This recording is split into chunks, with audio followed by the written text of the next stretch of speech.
Good morning students. Class second Hindi second online study में आपका स्वागत है। आज हम पार्ट 2 जुलाहा बाबा के बारे में पढ़ेंगे। जुलाहा बाबा, जुलाहा मीन्स होता है कपड़े बुनने वाले। एक जुलाहा बाबा थे।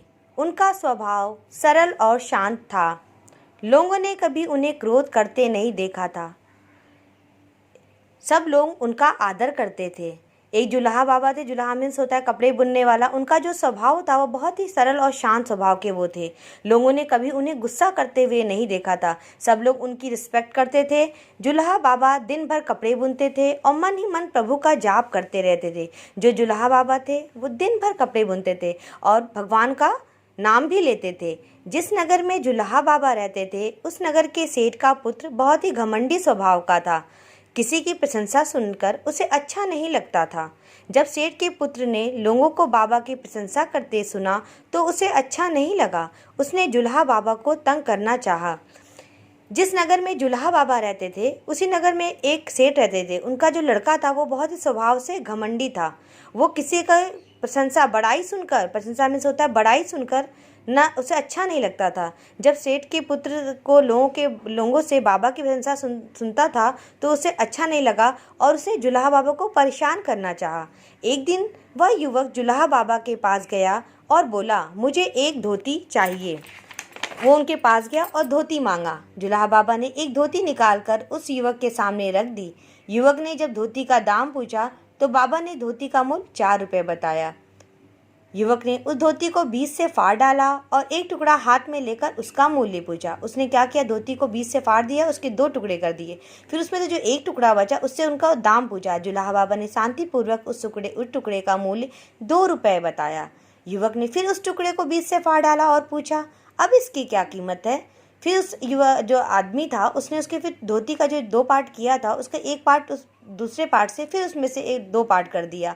अब उससे फिर बाबा से पूछा कि अब इसकी कीमत क्या है। जुलाहा बाबा फिर भी शांत बने रहे और बोले 1 रुपया।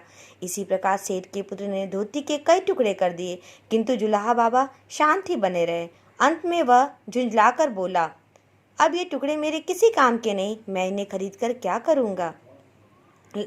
इस तरह उसने बाबा को परेशान कर दिया और फिर वो खुद ही चिढ़ गया और वो उसने तब लास्ट में बोला कि मैं इसे अब खरीद कर क्या करूँगा, अभी मेरे किसी काम के नहीं हैं क्योंकि ये फट चुके हैं। जुलाहा बाबा ने उसी प्रकार शांत स्वर में कहा, हाँ बेटा, ये टुकड़े तो अब किसी काम के नहीं हैं। युवक बाबा का शांत स्वभाव देखकर झेप गया। युवक जो था वो उनका जो शांत स्वभाव था, जो उनका नेचर था, उससे वो क्या हो गया, शर्मिंदा हो गया। उसने अपने जीवन में ऐसा व्यक्ति नहीं देखा था। वह बाबा को 4 रुपये देने लगा किंतु जुलाहा बाबा ने मना करते हुए कहा, बेटा, जब तुमने धोती खरीदी ही नहीं तो मैं उसका मूल्य कैसे ले सकता हूँ। सेठ के पुत्र को अपने किए पर बहुत पछतावा हुआ। उसने जुलाहा बाबा से क्षमा मांगी। युवक का घमंड समाप्त हो गया था।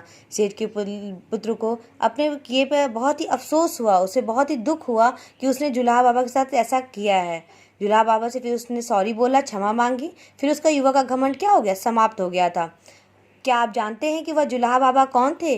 वे थे संत तिरुवल्लुवर, जिन्हें आज भी तमिलनाडु के लोग पूजते हैं। इसीलिए बच्चों, हमें हमेशा अच्छा व्यवहार करना चाहिए दूसरों के साथ। किसी के साथ गलत व्यवहार नहीं करना चाहिए। अच्छे व्यवहार से ही हम दूसरों का मन जीत सकते हैं। आज के लिए इतना ही। इससे संबंधित होमवर्क आपको lfskida online.com पर मिल जाएंगे। Thank you.